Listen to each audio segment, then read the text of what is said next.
Hello, Sunnyside. It's been a while since. Okay, no, we're still rolling. It's Okay. okay. We can start over. All right. Hello, Sunnyside.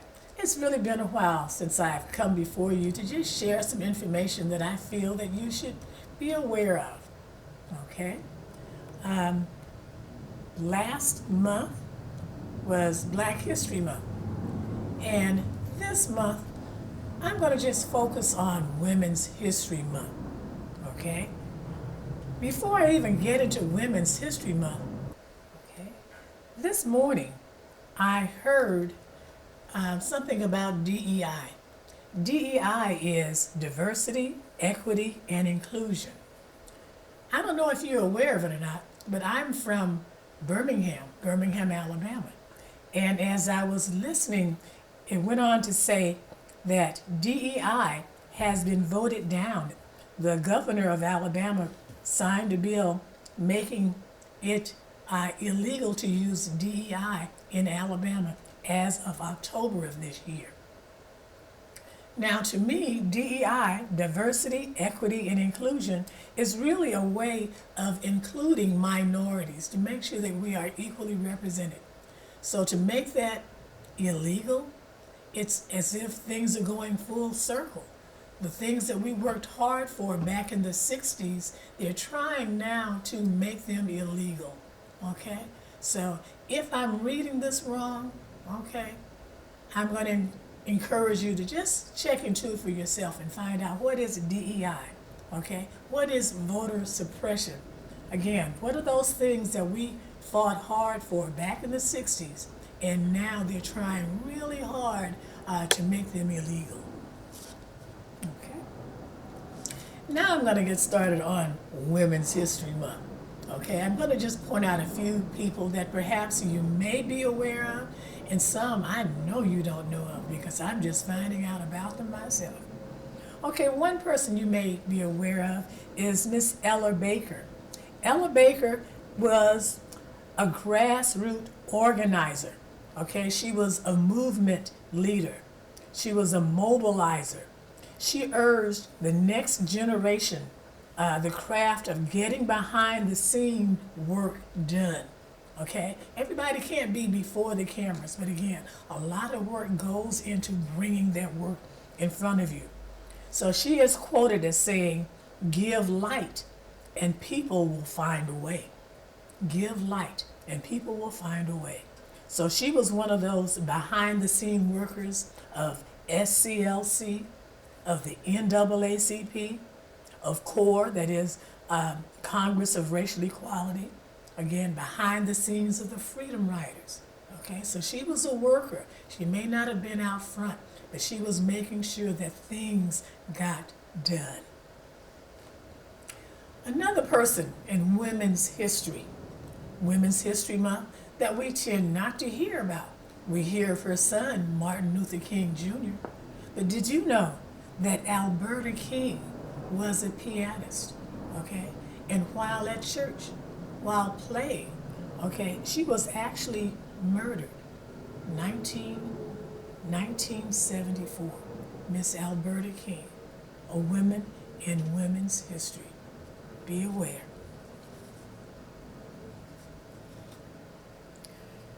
Ida B. Wells. Ida B. Wells, a journalist. Okay, she died, I think, in like 1931. But she fought against lynchings. She was born into enslavement. When her parents died, she ended up raising her brothers and sisters.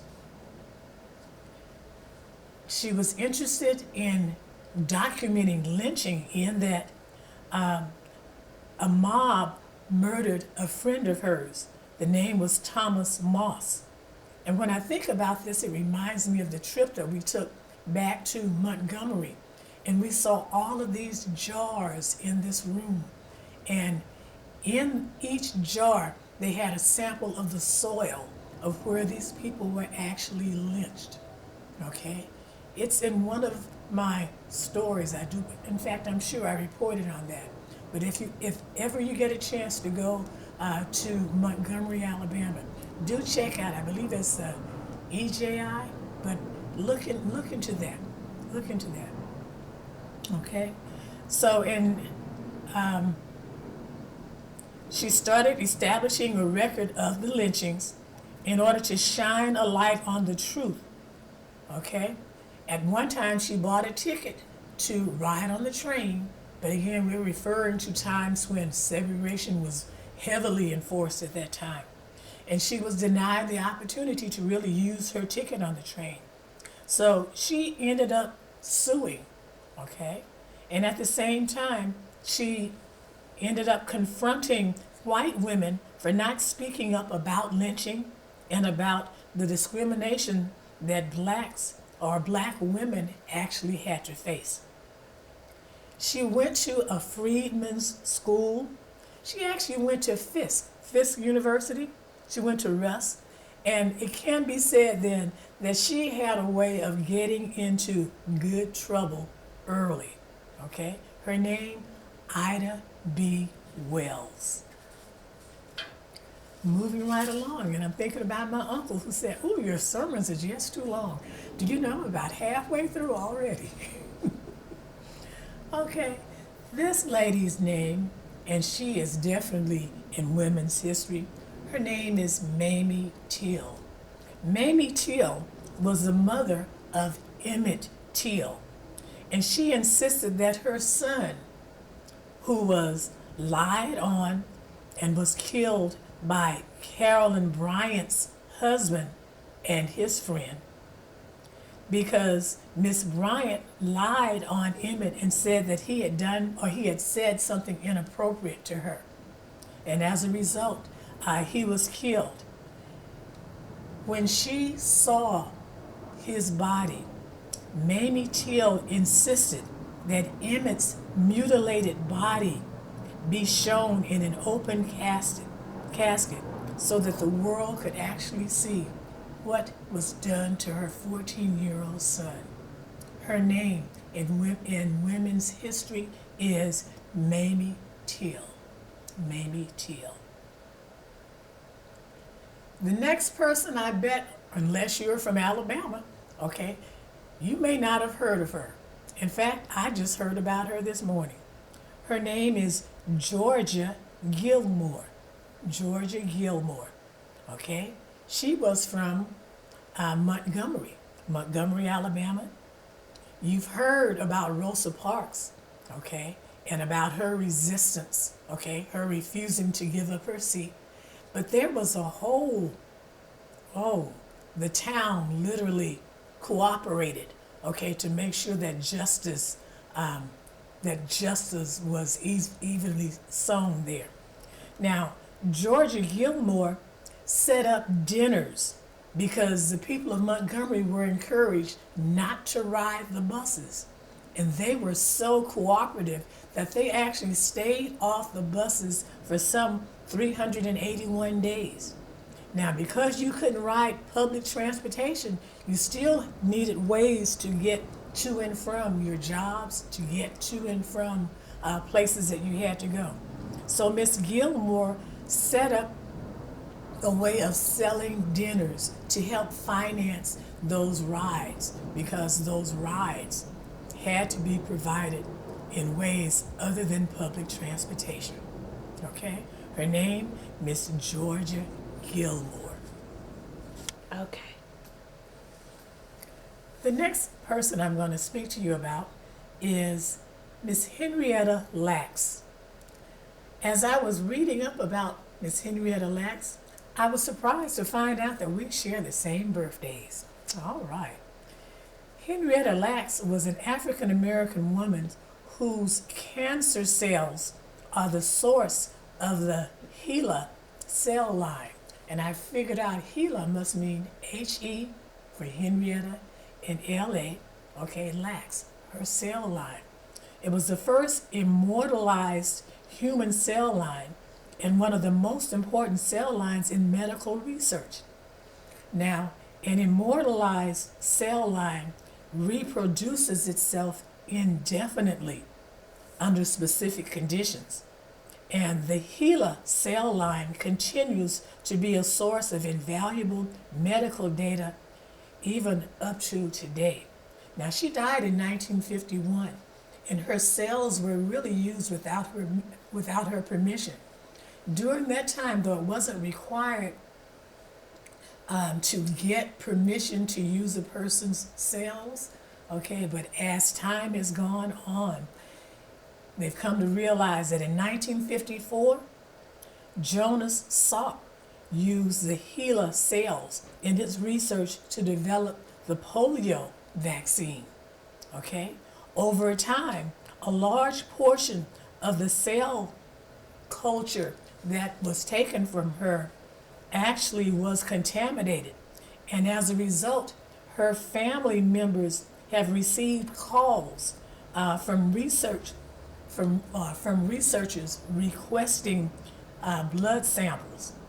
In 2021, the Lax estate filed a lawsuit against a scientific company for profiting from the HeLa cells, okay, without Lax consent. And they started asking really for the full amount of the profits as a result of that. I became interested in this because I saw a notice saying that there's an effort now in order to come up with a Henrietta Lacks postal stamp. And I'm one of those people where when I see information and I know it's something I want to participate in, I'll go and I'll do just a little research. And I saw where this company wanted to send in donations, but at the same time, if you'll read where they're asking for donations, there'll also be a little statement saying that it's really without perhaps that person's permission, and we're not condoning that, but it's a way of saying they may or may not get those resources that you're sending to them. So again, I went online and I actually was able to locate the Lax family, and I sent my donation directly to them, and I've been in contact with them. So as we speak, once I finish, I'm going to call and let them know to check this out. But again, Henrietta Lacks is still on my mind. And as that postage stamp comes out, I would urge you to request it when you go to the post office. Again, it's something that they're working on. The final person, okay, Booker, the final person that I'm going to speak to you about is a person that I became aware of this past weekend. This past weekend would have been what? March the 21st, 22nd, 23rd, 24th. Anyway, I was invited to attend this person's retirement celebration. Her name is Miss Belinda Jackson. Belinda Jackson. And just in attending her retirement celebration, it made me realize she is someone that needs to really be celebrated during Women's History Month. Okay? She retired from a position really over the Amundsen Expo Center. And when I went to call today so that I could get her exact title, I realized that the center is closed. So if I have to make corrections on her actual position, I will actually do so. But on Wednesdays, I tend to go to the Amundsen Expo Center, and I take part in a quilting class that's taking place there. And we were asked to do a quilt for her retirement. And as we did this quilt, they brought in these sweatshirts and they brought in t-shirts for us to really cut up and turn into a quilt. And as I started reading some of the things, okay, I realized then that she's over the Expo Center, Teen Camp, the Summer Camp, Department of Parks and Recreation, the Metro Region. She's over Camp Expo Day Camp, the Expo Center, Clubhouse. She was over the LA 84 John C. Argue Swim Stadium. She was over the Girls Play LA Sports Day 2020. She was over Play LA Aquatics, the Amundsen Senior Expo Center, and in listening to them just give her thanks and give her praise, you could tell that she was really into fundraising and getting things done. Okay? If she saw a need, she was one that you would really contact, and she would contact others. Okay? But truly a doer, truly one then that is out to do what she can to help the community. I think I heard them say that she was over a staff of some 400 people, and we're talking about here in LA, some 400 people that were full-time workers, and some 1,000, possibly more, part-time workers. So again, Miss Belinda Jackson, hopefully you'll be able to see the quilt that our quilting class made for her, but we are just so proud of this woman in history, Women's History Month, Miss Belinda Jackson.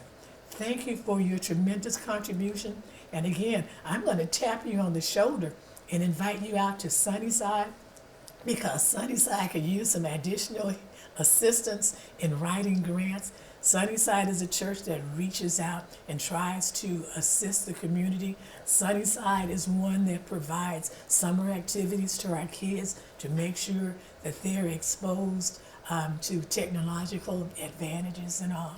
But again, Miss Belinda Jackson, we honor you along with all of the others that have been named for Women's History Month. Thank you.